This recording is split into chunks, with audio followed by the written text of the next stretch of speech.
Merci. Merci beaucoup pour l'invitation. Bonsoir.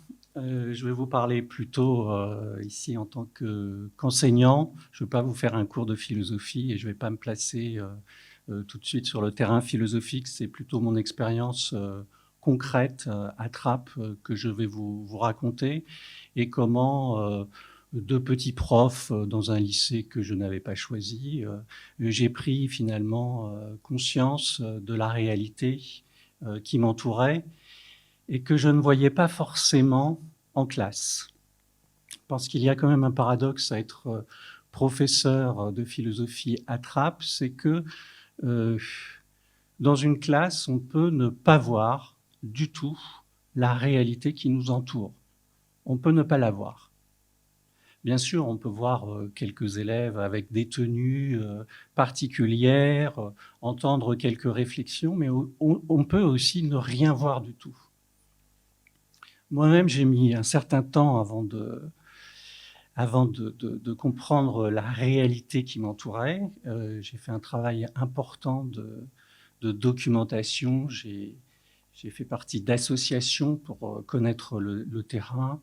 Et je dois dire que la rencontre avec les journalistes m'a beaucoup aidé à m'interroger et à chercher finalement ce que je ne voyais pas.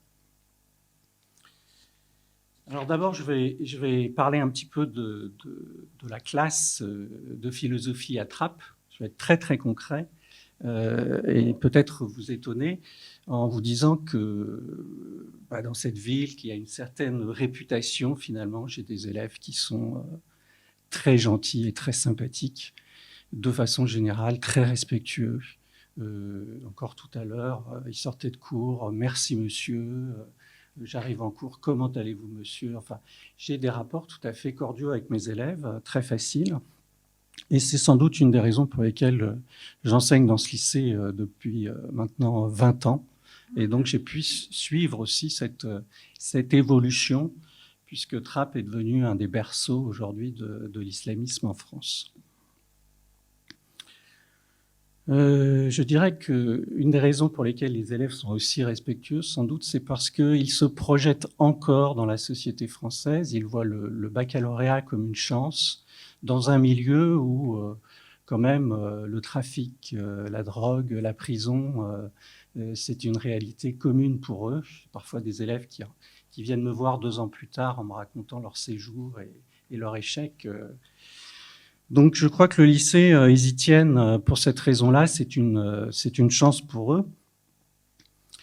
Finalement, enseigner puisque la philosophie, ça consiste à enseigner à douter, c'est pas si difficile que cela. Je dirais que je n'ai pas de difficultés particulières sur ce plan-là. C'est assez étonnant. J'ai l'impression que les abstractions de la philosophie, la technicité aussi, fait que finalement leur apprendre à douter en analysant des sujets de dissertation et des théories philosophiques, ça se passe plutôt très bien, avec même quelques beaux succès. Il y a 3 semaines, je sortais du cinéma de Trappes et j'ai une ancienne élève dont je ne me souvenais plus qui m'a dit que la philosophie avait changé sa vie, qu'elle avait eu 20 sur 20 au baccalauréat. Elle était maintenant dans l'équipe du nouveau maire. Donc je vois quand même des élèves qui, de façon générale, réussissent assez bien en philosophie. Et même, pour vous étonner, il y a 2 ans, j'ai une élève qui était particulièrement douée dans toutes les disciplines. Au moment de son orientation, je lui ai dit, mais présentez-vous, puisque vous voulez faire une classe préparatoire, présentez-vous à Hippocagne, allez-y, Henri IV, demandez Henri IV. Voilà. Et elle est rentrée, elle a été reçue à Henri IV, elle est aujourd'hui, donc ça fait 2 ans, elle est major en anglais à Henri IV. Donc on a des élèves quand même qui sont, malgré leur très faible niveau, de façon générale, une culture générale assez faible, on a des élèves quand même qui ont un potentiel, comme ailleurs, je pense d'ailleurs, pas moins, je pense, en tout cas. Donc, même aborder la question de la religion en cours de philosophie, ça m'a jamais posé de problème particulier. Jamais. Voilà. Et pourtant, Et pourtant, la situation de nos élèves, elle est vraiment schizophrénique. Elle est schizophrénique parce qu'ils vivent dans un monde qui n'est pas le nôtre, qui n'est pas du tout le nôtre. Et donc, il faut quand même que je vous parle un petit peu de ce contexte, de la ville de Trappes. À Trappes, aujourd'hui, c'est une ville de à peu près 32 000 habitants. Le revenu moyen par foyer est de 18 000 euros, donc un des plus bas des Yvelines. Le taux de chômage est de 19%. Vous savez, sans doute, c'est la raison pour laquelle vous êtes là, que c'est la première ville en Europe qui a fourni le contingent de départ en Syrie quand on fait le rapport entre le nombre d'habitants et le nombre des départs. C'est-à-dire que c'est entre... Alors les chiffres qui étaient donnés il y a 2 ans, c'était 75, ce serait plutôt 95, mais quand j'interroge mes élèves qui connaissent beaucoup de monde, c'est sans doute plus que 100 personnes. Moi, je ne peux pas donner une estimation à la louche, mais c'est une centaine en tout cas de départs en Syrie, plus tous ceux qui n'ont pas pu partir. Et encore récemment, il y a des tentatives, je l'ai appris en discutant avec une mère dont la fille s'est radicalisée la semaine dernière, il y a encore des tentatives de départ. Donc, c'est loin d'être terminé. Donc, Trappes, c'est une ville dans laquelle les coiffeurs, il n'y a pas de coiffeurs mixtes. Les coiffeurs sont soit des coiffeurs pour hommes, soit des coiffeurs pour femmes. Les bars, à moins d'être une femme blonde, si vous êtes une femme d'origine maghrébine, vous n'y entrez pas. Et c'est plus grave que ça, c'est que les filles, les jeunes filles sont soumises à une pression sociale terrible, qui fait que si elles y rentraient, elles seraient intimidées. Alors ça se passe comment? J'ai des témoignages, hein, mais ça se passe par des crachats, des insultes, mais aussi des menaces de viol, des menaces de mort, qui m'ont été rapportées par certaines parents d'élèves qui m'ont expliqué que leur fille était maintenant surveillée. Qu'est-ce qui a changé à Trappes aussi depuis les années 2000?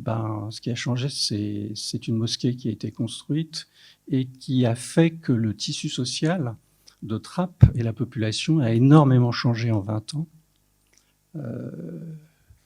puisque aujourd'hui, le principal motif qui fait venir les gens à Trappes, c'est cette mosquée.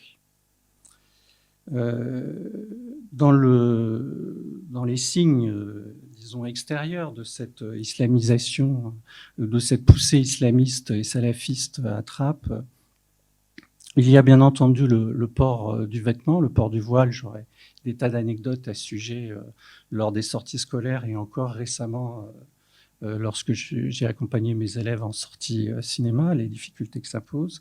Il y a donc le port du voile. Il y a dans le langage l'opposition constante du nous au vous.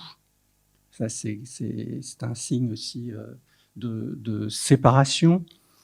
Il y a à l'école primaire le refus des enfants déjà de chanter. Enfin, tout ça est bien connu. Il y a le fait que les élèves, lorsqu'ils sortent à l'extérieur, ils ne connaissent pas Paris, ils ne connaissent pas les villes environnantes. Ils vivent vraiment entre eux dans un ghetto. Et quand mes élèves, par exemple, vont passer des épreuves de cinéma à Marliers-le-Roi, ils rentrent affolés en me disant qu'ils se sont sentis étrangers, différents des autres. Ils n'ont pas les mêmes vêtements, ils n'ont pas la même manière de parler. Ils se sentent ailleurs, dans un autre monde.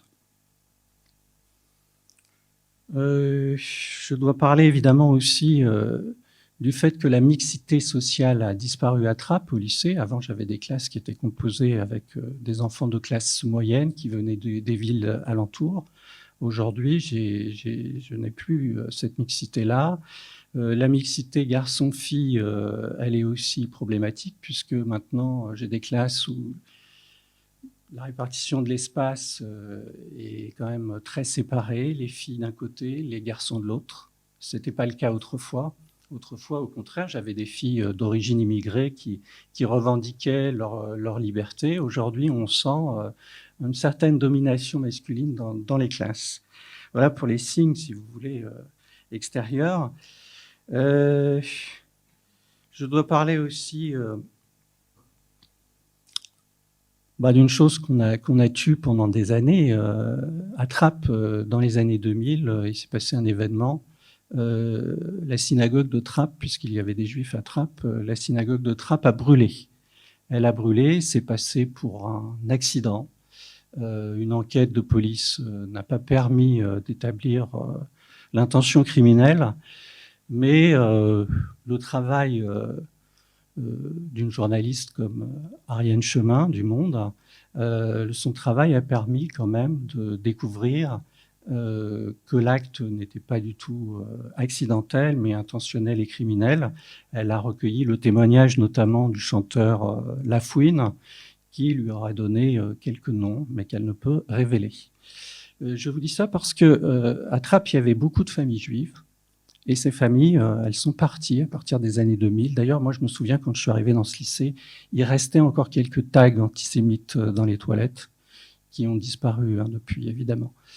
À cette époque-là aussi, en 2000, en France, quelque chose que l'on tait ou que l'on ne remarque pas, il y a plus d'une cinquantaine de synagogues qui ont été attaquées au cocktail Molotov. Ce n'est pas rien.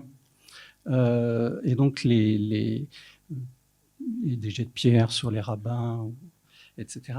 Donc, les Juifs de Trappes sont partis. Les Portugais aussi de Trappes sont partis. Il y a pratiquement plus de Portugais. Avant, j'avais beaucoup d'élèves portugais. Donc, maintenant, j'ai essentiellement des élèves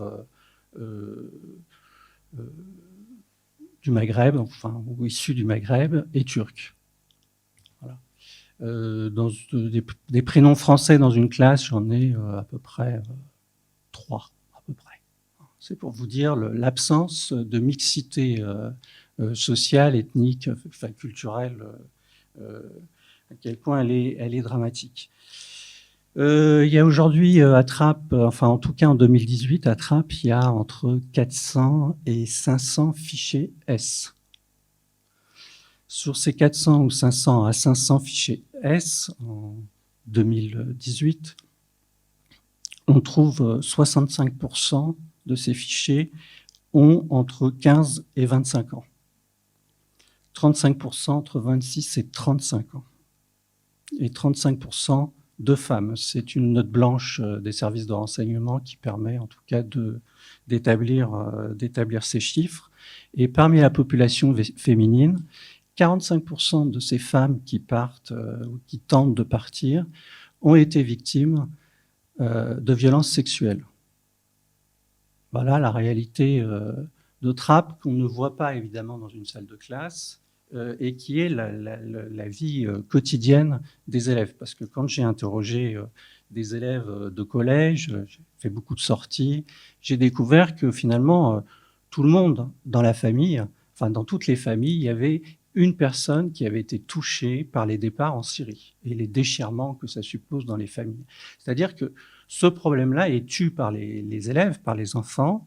S'il y a une parole d'adulte là-dessus, c'est une chance extraordinaire pour eux, on en parlera tout à l'heure. Mais ce sont vraiment des enfants qui vivent dans deux mondes absolument différents, qui ont d'ailleurs une faculté d'adaptation extraordinaire parce qu'ils arrivent à faire des devoirs de philosophie. Alors il y a quelques années, ils me disaient, mes élèves, je ne comprends pas monsieur, quand je fais un devoir de philo, j'arrive à conclure exactement le contraire de ce que je pensais. Alors là, je suis ravi, je leur dis, c'est très bien, vous avez compris, c'est ça faire de la philosophie. Aujourd'hui, j'ai l'impression, enfin l'année dernière, j'ai eu le sentiment d'avoir des élèves qui avaient compris ce que je leur enseignais, les techniques, mais qui faisaient semblant de faire de la philosophie. C'est-à-dire que, dans le fond, ils veulent avoir le baccalauréat, mais dans le fond, je me demande si la philosophie a encore le pouvoir de les transformer réellement. Tellement la scission à l'intérieur d'eux-mêmes est forte. C'est-à-dire que en gros, j'ai 50% de mes élèves filles qui sortent du lycée et qui remettent leur voile. Voilà. Et quand je vois les parents, quand j'accueille les parents, maintenant j'ai des mères qui sont à Oui, à peu près entre 50 et peut-être 60, je ne vais pas mesurer exactement, mais qui sont des femmes voilées. Hein, donc la transformation, avant, dans les années 2000, il y avait des cas, mais c'était exceptionnel. Aujourd'hui, c'est devenu la norme. Et c'est la norme pour ces filles-là, parce que si elles ne se voilent pas, elles sont en danger. Hein. Lors d'une sortie scolaire, par exemple, j'ai 2 élèves qui me disent nous sommes sur le parking, nous attendons le bus, je leur demande de retirer leur voile et elles me disent monsieur, on pourrait nous voir. Voilà. Donc ça veut dire que les lois de la République, finalement, dans cette ville ne sont plus, et la laïcité qui protège les individus dans leur corps et dans leur esprit, au fond, la laïcité n'est plus réellement appliquée.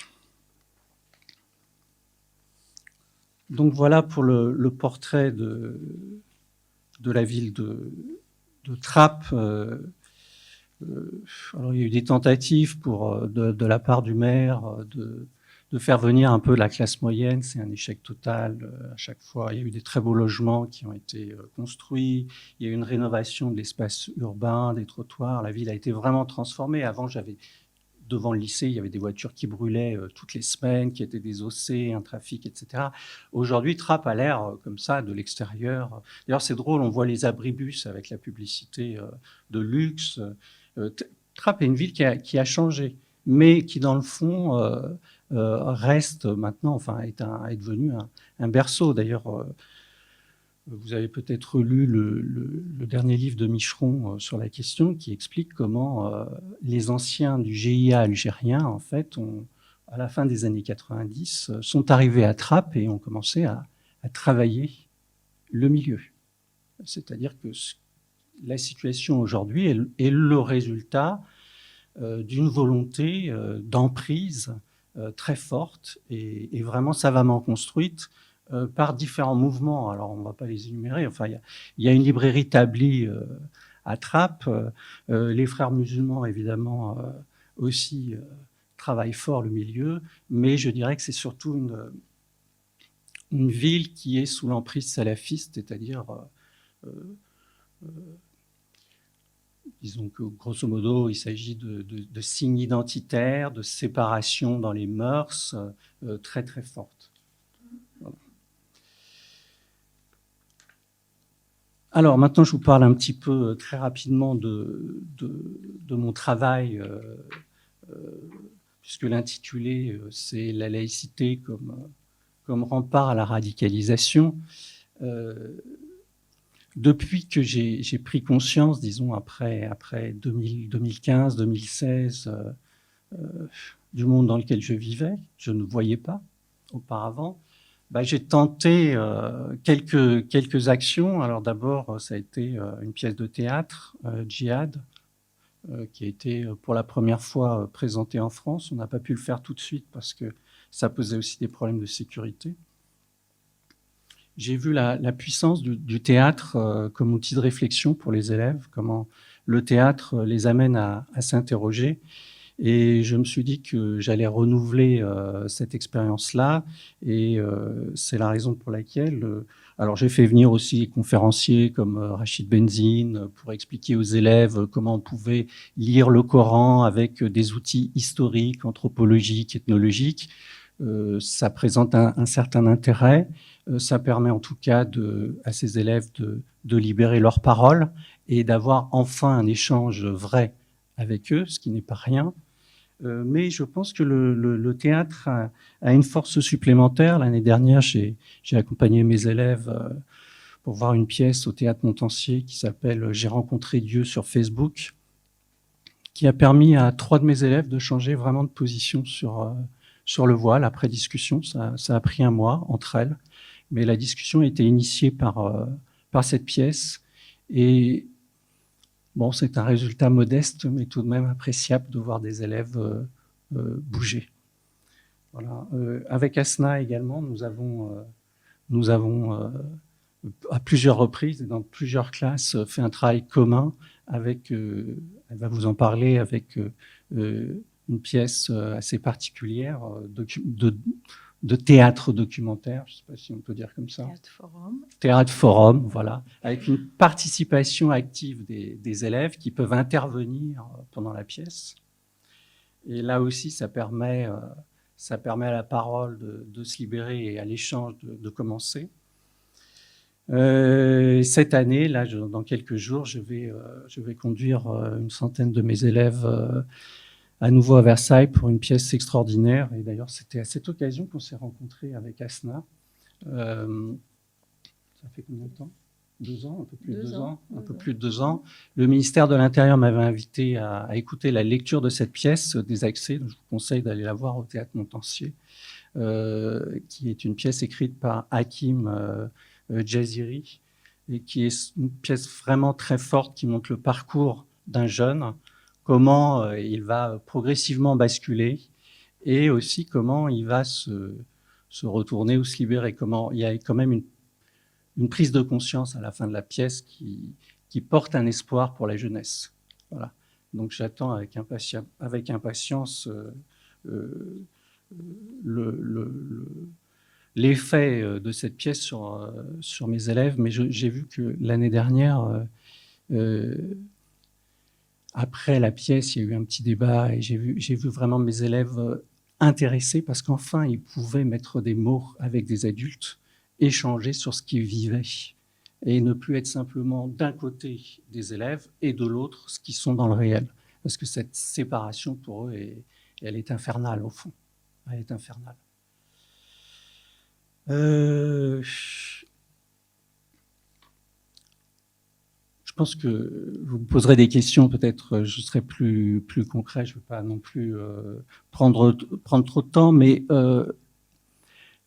je me pose quand même une question sur l'intitulé de cette conférence, parce que la laïcité, finalement, qu'est-ce que c'est? La laïcité, c'est le fait que les individus ne peuvent pas être contraints. C'est un principe qui permet aux individus de ne pas être contraints dans leur pensée, dans leur conscience ou dans leur corps. Et cette laïcité, aujourd'hui, elle est vraiment attaquée de front parce qu'elle est au cœur de notre projet républicain. Elle est attaquée de front. Voilà. Alors, dans quelle mesure l'école peut-elle être un rempart, puisque l'école est laïque, peut être un rempart à l'islamisme ou à la radicalisation? La radicalisation étant un terme un peu, disons, un euphémisme pour qualifier, parce que là, tout le monde peut se radicaliser. Radicaliser, ça veut dire un processus psychologique qui rend violent, disons. Alors que l'islamisme, c'était quand même un projet politique. Donc, un projet politique, je ne vais pas le détailler, mais qui est quand même totalitaire, qui nie l'individu et qui nie la culture, en tout cas la culture humaniste. Donc, comment l'école peut-elle être un rempart à l'islamisme? Évidemment, parce que l'école, c'est le lieu de la culture générale, c'est le lieu des sciences, c'est le lieu de l'apprentissage de la pensée, donc de la liberté de penser. Bien sûr, bien sûr. Et bien sûr que nous pouvons accompagner cela de certaines actions concrètes, etc. Mais se pose quand même la question des limites de ce rempart pour ces élèves dans leur formation, et donc d'une politique aussi qui soit nationale et qui ne soit pas simplement locale, parce que même localement, c'est très difficile, hein, parce que l'année dernière, par exemple, je souhaitais proposer à mes élèves cette pièce et le maire de Trappes, l'ancien maire de Trappes, m'en a empêché. C'est-à-dire qu'il n'a pas voulu, pour des raisons évidemment électorales, il n'a pas voulu que la pièce des accès soit montrée, représentée à Trappes. Voilà. Donc il y a quand même des obstacles importants qui sont liés au clientélisme électoral, politique.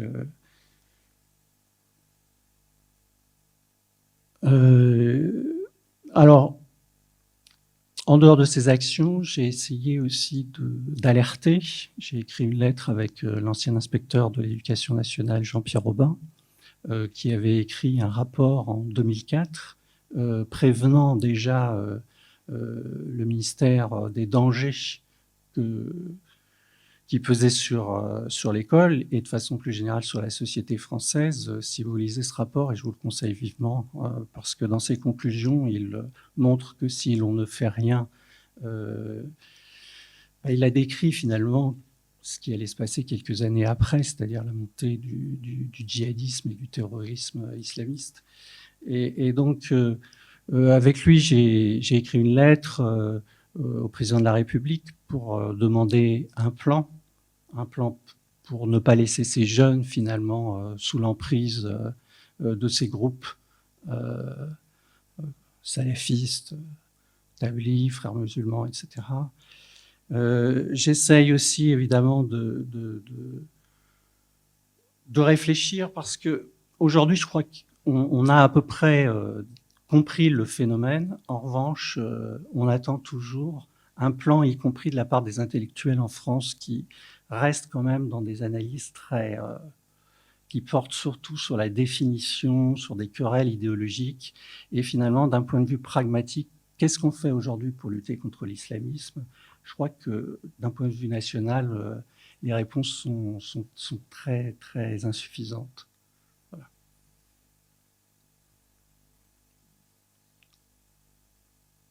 Ce sera ma conclusion.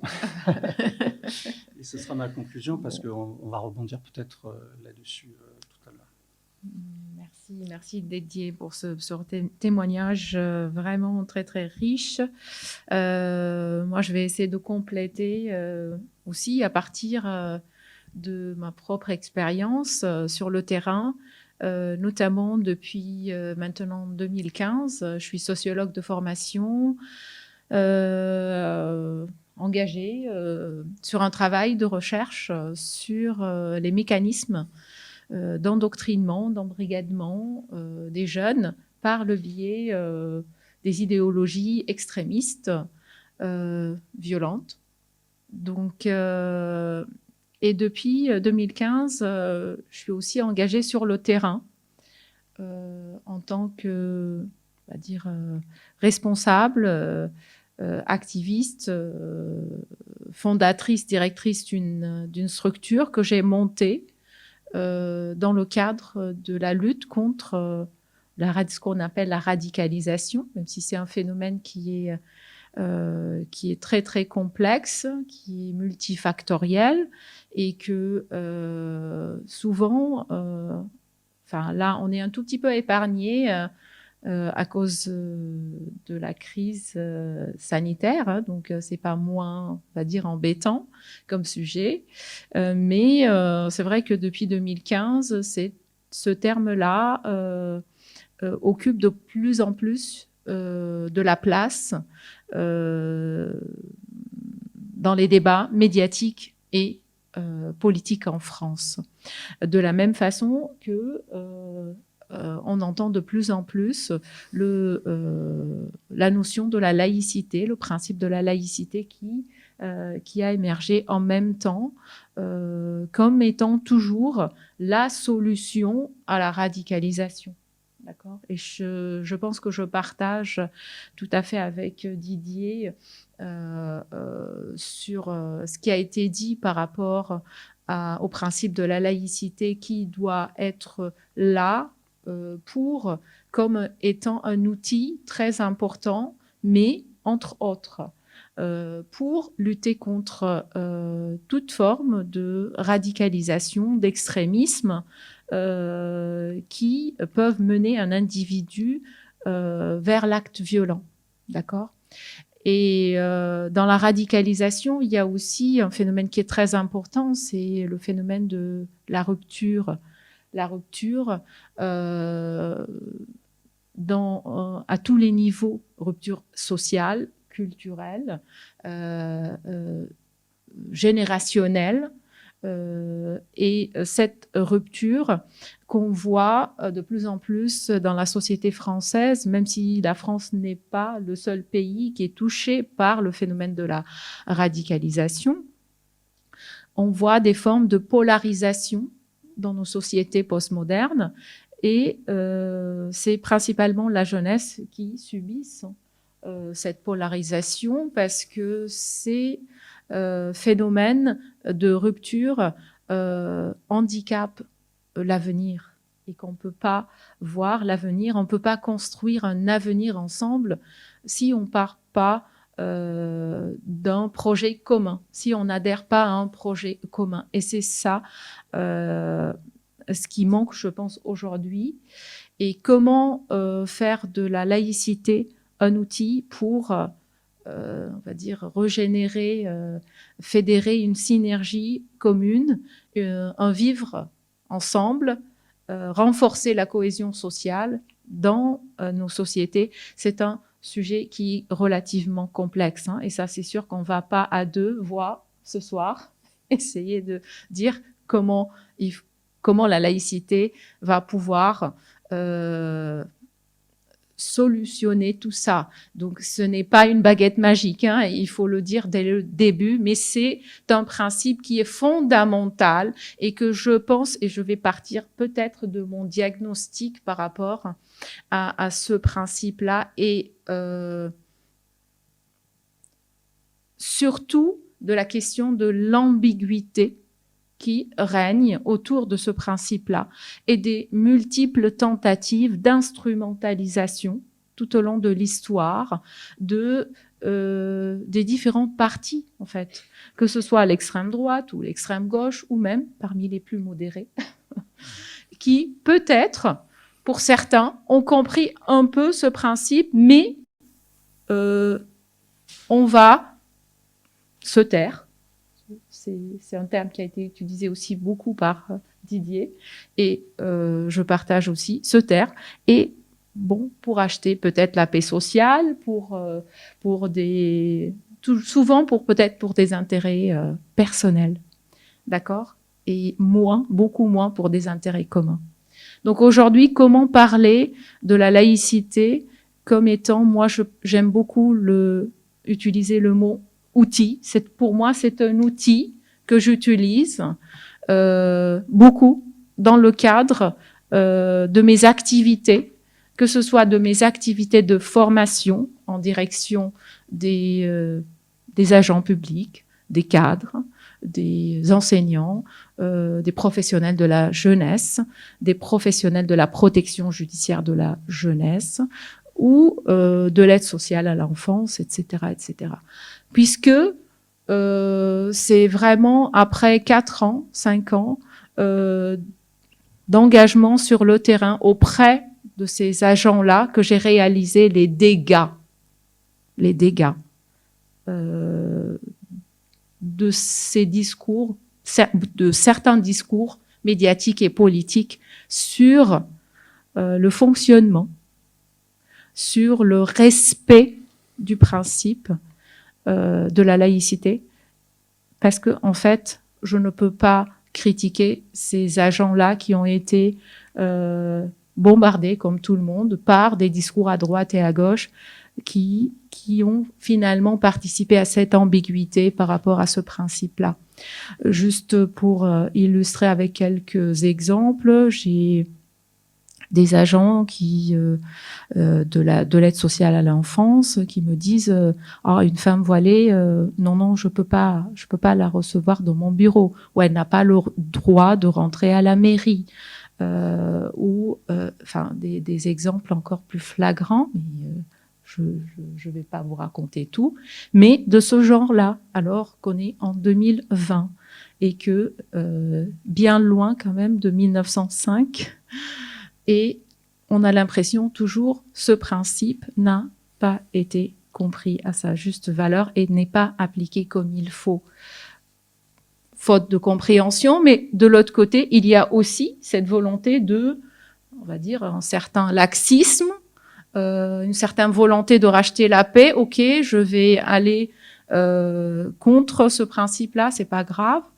On sait très bien, hein, je suis sociologue de formation, je suis très réaliste. Il y a toujours un écart entre la réalité juridique et la réalité du terrain, surtout concernant le respect des lois, mais quand ça pose des problématiques du genre, comme par exemple la radicalisation violente, menaces liées à la polarisation de nos sociétés, se menace du vivre ensemble, on est obligé de réaliser les dégâts aujourd'hui. C'est pour cela que, avant même de vous proposer un peu de définir ensemble c'est quoi la laïcité, qu'est-ce qu'on entend par la laïcité aussi. Aujourd'hui, j'ai réalisé, moi, en tant que sociologue, l'utilité aujourd'hui des formations sur la question de la laïcité, mais aussi, en parallèle, de la sensibilisation à ce principe-là auprès de la jeunesse, qui a aussi mal compris cette laïcité du fait qu'aujourd'hui, on ne fait que reproduire cette ambiguïté et qu'on traîne avec. D'accord ? Parce que j'ai fait énormément d'interventions, vous l'avez compris, à Trappes, mais pas uniquement à Trappes. Par exemple, en région toulousaine, au Mirail, donc un quartier qui a été connu après 2012 avec l'affaire de Mohamed Merah, les attentats terroristes qui ont, on va dire, peut-être aussi marqué, même si à l'époque, on ne réalisait pas tout à fait l'ampleur de l'idéologie et la menace que présentent les groupes extrémistes djihadistes. Mais c'est là aussi je réalisais que dans ces quartiers-là, dans certaines communes, peut-être plus que d'autres, il y a un vrai besoin de sensibiliser tout le monde, en fait. Et que pour le moment, je préfère pointer un peu, hein, tu vois, c'est ma fonction de sociologue, pointer ce qui ne va pas avant. C'est aussi élargir cette sensibilisation, je dis, à tout le monde, pas uniquement dans le cadre des ateliers de formation ou dans le cadre des ateliers de prévention de la radicalisation auprès des jeunes, mais aussi auprès des habitants, auprès des parents qui, beaucoup pensent que la laïcité, c'est anti-religion, c'est anti-islam, c'est anti-musulman, etc., etc., etc. Alors qu'il s'agit d'un principe qui est censé garantir la protection et l'encadrement et surtout garantir la liberté de conscience, qui veut dire la liberté de croire ou de ne pas croire. Et là, ce qui a été soulevé par Didier tout à l'heure, c'est que ces contraintes, cette emprise qui se trouve dans certaines communes, certaines collectivités, ne sont pas du tout acceptable puisque c'est contradictoire avec le principe de la laïcité, avec la loi. La loi, elle est très claire et que aujourd'hui, il y a, je pense, une forte nécessité, si ce n'est pas une urgence, de travailler avec cet outil-là, mais entre autres parce que cet outil-là, malheureusement, ne suffit pas pour lutter contre des idéologies qui, depuis 40 ans maintenant, sont là pour... et si je parle, par exemple, de la montée en puissance de l'islamisme, puisqu'il se trouve quand même qu'on est à quelques jours d'un discours qui a été prononcé par le chef de l'État dans le cadre de lutte contre le séparatisme ou les séparatismes, mais surtout le séparatisme islamiste. Est-ce qu'on va l'ouvrir? Donc là, on est en plein débat. Bon, il faut l'ouvrir, je pense, parce que le séparatisme n'est pas une caractéristique d'une idéologie religieuse, enfin islamiste en l'occurrence, on peut le trouver aussi ailleurs. Donc d'où l'utilité aujourd'hui de s'ouvrir, à mon avis, c'est un avis personnel, Mais pour revenir à notre sujet concernant la montée en puissance de l'islamisme qui date des années 80, principalement en France, et que c'est vrai que c'est à partir de 2015 qu'on a commencé à prendre conscience, notamment avec les séries d'attentats, avec le label terroriste djihadiste. Donc là, il y a une prise de conscience, et je ne peux que saluer aussi tout le travail qui a été mis en place vraiment à tous les niveaux, mais qui n'est pas encore suffisant parce que forcément on réagit tard, d'accord? Et la France, par rapport à d'autres pays, est toujours en retard. Donc, ce n'est pas, on va dire, une raison pour. Je pense que ce qui se passe aujourd'hui, c'est que d'essayer de multiplier les réactions, les politiques publiques pour lutter contre l'islamisme, pour lutter contre les séparatismes à tous les niveaux, et pour lutter contre la radicalisation violente. D'accord ?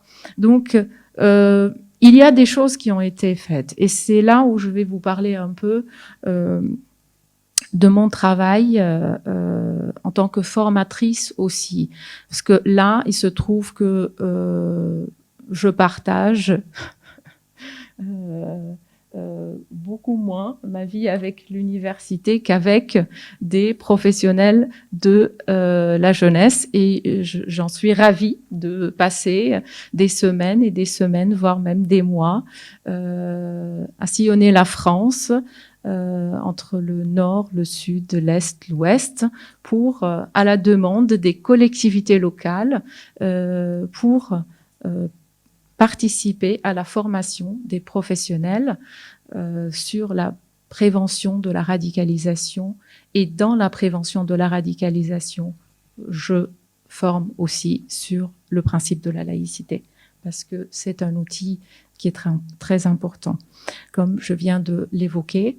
Et c'est là où j'ai réalisé vraiment l'utilité de ce petit rappel à la loi pour mieux gérer des situations et éviter, parce que c'est ça tout le travail de la prévention, qu'éviter qu'on arrive à confronter des situations de radicalisation. Prévenir la radicalisation, comprendre le principe de la laïcité est primordial pour prévenir la radicalisation, pour éviter des situations beaucoup, beaucoup plus complexes. Et surtout dans le cadre de mes ateliers que je propose auprès des jeunes, comment on aborde le principe de la laïcité, c'est souvent, on fait appel au théâtre, et au théâtre forum principalement, parce qu'on vient, vous pouvez imaginer qu'on vient pas dans un lycée ou dans un collège, que ce soit à Trappes ou en Saint-Denis ou au Mirail, avec une étiquette, on va vous former sur la laïcité, parce que c'est le rejet total, hein, vous vous en doutez bien. Et là, il aurait fallu s'adapter par rapport à la réalité, parce que nous aussi, on n'a pas des baguettes magiques pour changer les mentalités, hein. Et donc, on vient toujours avec un discours qui est très, très soft, avec des titres. Et notre porte d'entrée, si vous voulez, pour aborder la question de la laïcité, mais entre autres pour libérer la parole des jeunes, c'est le théâtre forum. Le théâtre forum, c'est un outil merveilleux qui permet la réflexion et l'analyse autour d'un sujet. Tu vois, Didier, je fais la promotion de ma pièce aussi. Oui, tu permets que j'ajoute. Oui, parce que le théâtre forum, au fond, le spectateur est aussi acteur. C'est-à-dire que non seulement il s'identifie au personnage qu'il voit, mais il peut participer à l'action en posant des questions. Alors, le principe de ton théâtre forum, c'est de partir du témoignage et d'un interrogatoire entre un policier et une personne qui qui est gagné à ce projet islamiste et qui a été donc arrêté et qui est en prison. Donc il y a un échange ou un non-échange, puisque le policier pose des questions et le radicalisé, au fond, évite à chaque fois de donner les éléments de compréhension, de réponse. Et donc on voit en classe les élèves intervenir et tenter de faire parler le radicalisé. Et donc à ce moment-là, ils sont pas juste spectateurs ou auditeurs, ils sont vraiment impliqués dans le débat. Et donc, dans ce théâtre forum, l'idée, c'est de libérer la parole. Libérer la parole sur plein de sujets en lien avec la radicalisation. Et comme la radicalisation, je vous ai dit, c'est un phénomène qui est multifactoriel. Pour parler radicalisation, il faut parler relations familiales, il faut parler école, il faut parler influence de groupe, il faut parler addiction aux jeux vidéo violents, il faut parler tout.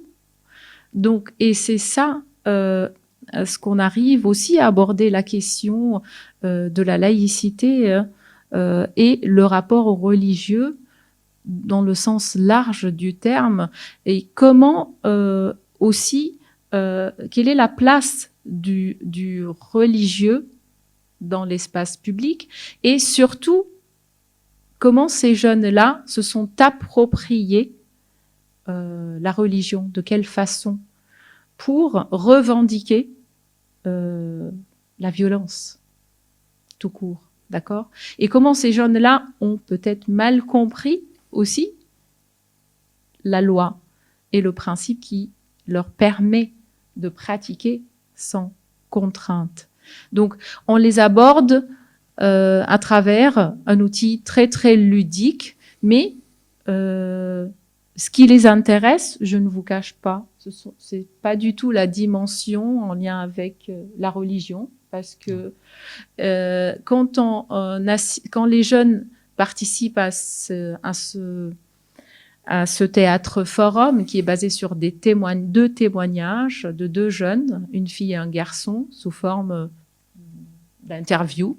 Ça peut être avec un policier, ou on peut imaginer aussi un journaliste, ou peut-être un psy ou un éduc. Donc c'est le théâtre, hein, c'est pure imagination. Et donc, les jeunes, il y a un lien, il y a une sorte d'empathie qui se crée et qui permet par la suite de libérer la parole des jeunes, et qui vont s'intéresser beaucoup à la crise familiale de Karim, qui vont s'intéresser beaucoup au chagrin d'Hélène, qui vont tenter de comprendre comment Hélène a réussi à se marier sur WhatsApp. C'est ça ce qui les intéresse. Et c'est ça ce que nous, on voulait aussi leur parler à travers ces témoignages-là, de créer une sorte d'empathie vis-à-vis de cette altérité qu'on déshumanise nous aussi. Parce que c'est vrai qu'il y a ce discours binaire entre nous et cette caractéristique de cette polarisation, mais qu'on voulait aussi, en voulant créer de l'empathie vis-à-vis des jeunes radicalisés, donc souvent présentés comme des monstres, aussi questionner, se questionner peut-être sur ses valeurs, sur son rapport à sa patrie, sur la citoyenneté, sur son engagement, sur sur les failles de nos sociétés, ce que la société peut-être n'a pas réussi à nous offrir, alors que les idéologies extrémistes, eux, ils ont réussi à le faire. Donc, c'est pour cela que c'est un ensemble, c'est un rempart, la laïcité, mais il faut d'autres remparts aujourd'hui, notamment la question qu'est-ce qu'on va proposer à notre jeunesse pour éviter qu'elle se radicalise, que ce soit dans les rangs de Daesh ou dans les rangs d'un groupe extrémiste néo-nazi ou séparatiste ou dans les rangs d'une secte. D'accord ? Donc, qu'est-ce qu'on va proposer aujourd'hui à la jeunesse ? Quel rapport avec l'altérité ? quelle ouverture avec les autres générations. C'est vrai qu'aujourd'hui, je suis ravie quand même qu'il y a un mélange intergénérationnel qui est là. C'est vrai que quand on fait des conférences, c'est pas évident. Bon, mais même quand même, on n'a pas des très très jeunes non plus. D'accord ? J'étais diplomate, vous l'avez compris. Mais ça aussi, la difficulté, comment aujourd'hui attirer les jeunes? Comment réussir à développer un esprit critique chez les jeunes? C'est pas évident, parce que on a compris que même la philosophie a du mal, parfois, à le faire. On essaye de travailler, notamment, sur ces questions-là. Comment développer un esprit critique chez les jeunes aujourd'hui pour qu'ils évitent de tomber dans les rangs de telle ou telle idéologie extrémiste. On a besoin de ça. On a besoin d'ouverture, je pense, à l'autre, à cette altérité.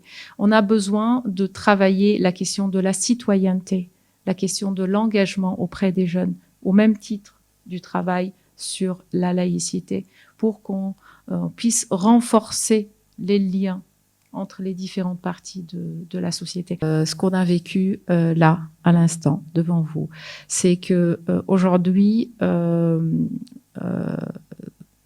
c'est vrai qu'on sait qu'il y a une tendance chez les médias d'islamiser les débats en France, et ça depuis un certain temps.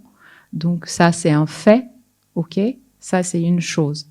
La deuxième chose à soulever, c'est souvent de quelle façon les réactions, et surtout les réactions de la part de certaines communautés musulmanes, d'accord ?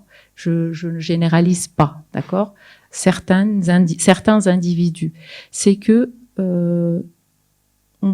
moi, je vois plutôt beaucoup plus de l'idéologie religieuse musulmane que de l'islam, puisque on réagit souvent avec l'émotion et la religion devient un signe identitaire et on la vide de sa spiritualité d'ailleurs.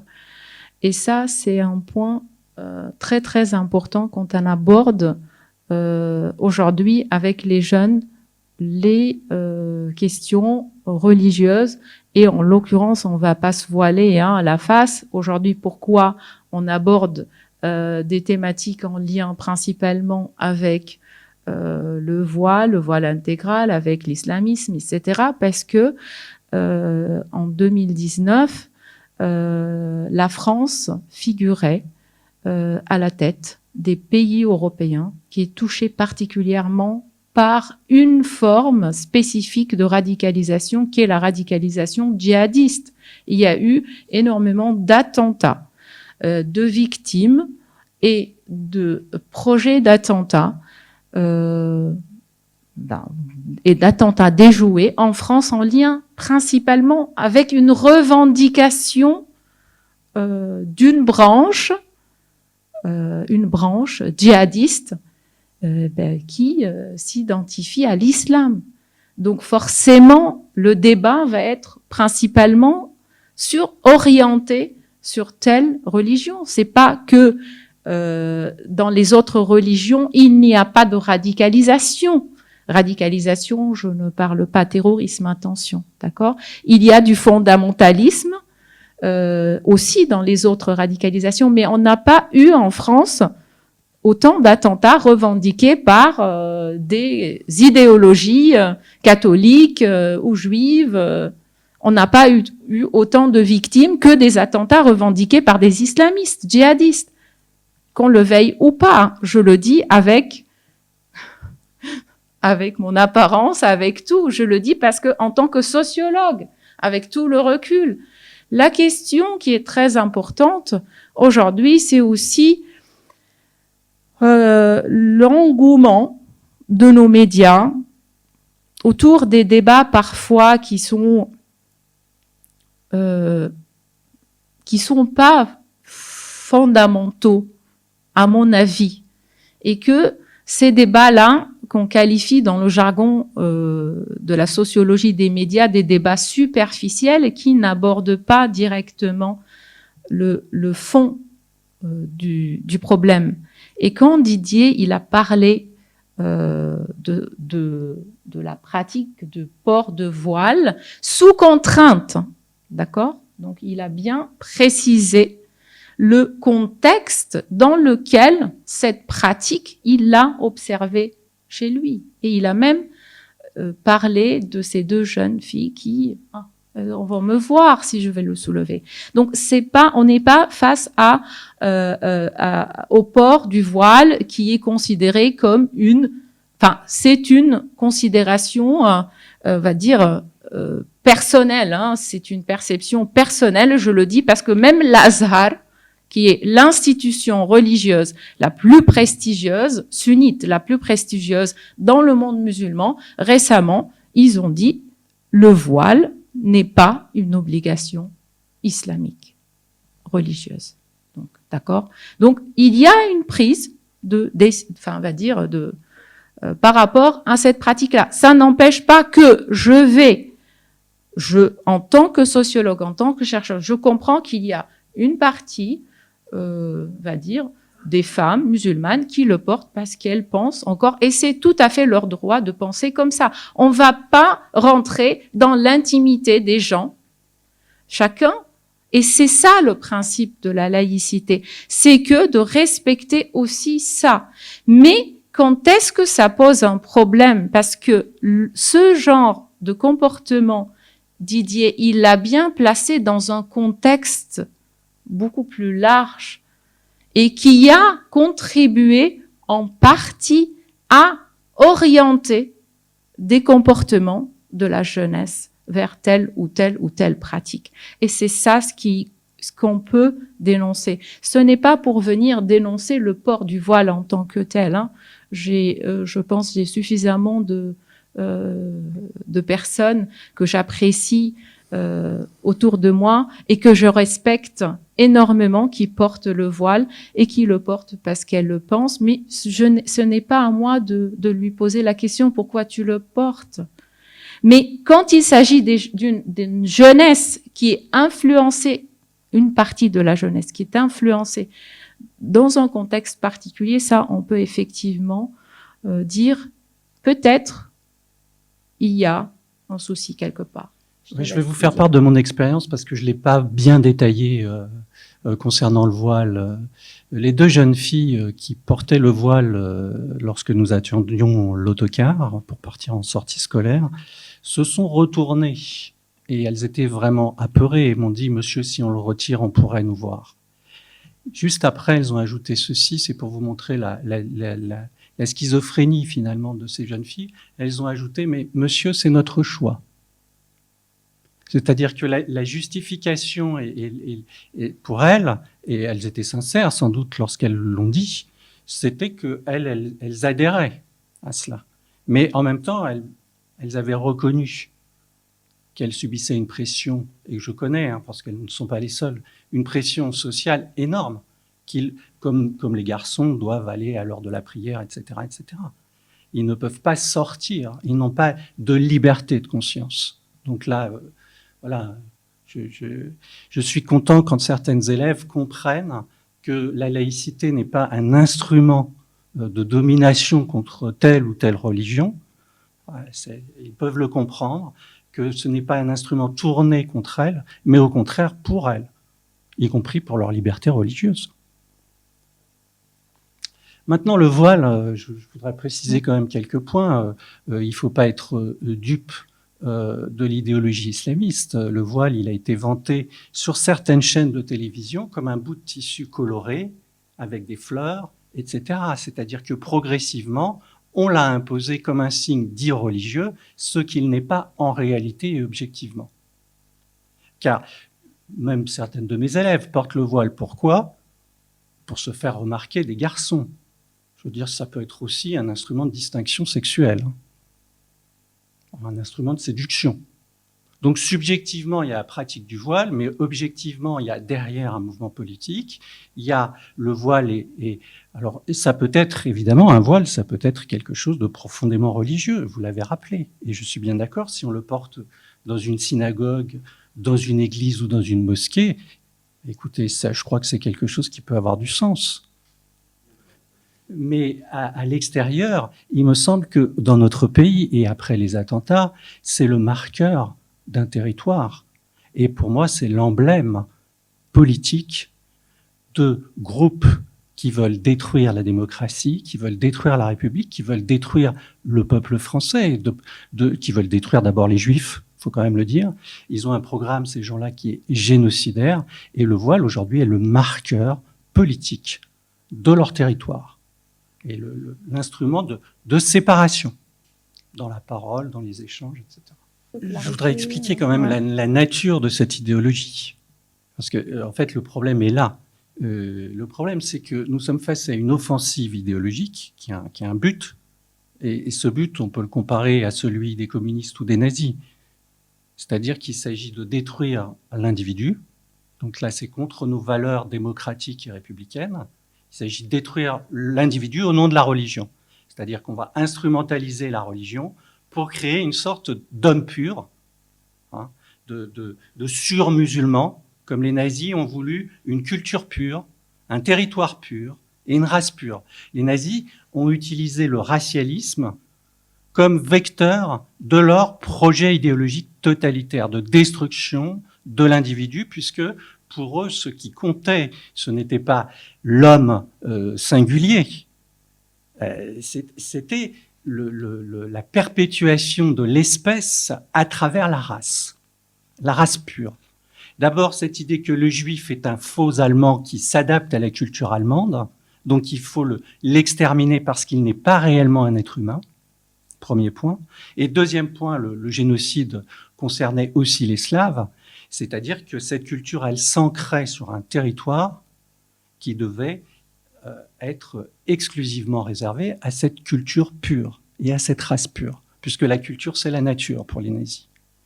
Aujourd'hui, le projet islamiste est un projet qui est rigoureusement le même dans sa nature. C'est le même projet. Et c'est pour ça, c'est un projet, ces gens ont une détermination, ils ont plusieurs stratégies. On peut parler de la stratégie des salafistes, qui est une stratégie identitaire qui s'adresse essentiellement aux pauvres, aux quartiers déshérités, etc. Il y a la stratégie des frères musulmans qui est d'infiltrer l'appareil d'État, le corps professoral, etc., etc. L'université aujourd'hui, même à Sciences Politiques, hein, à Paris, c'était déjà infiltré par les frères musulmans.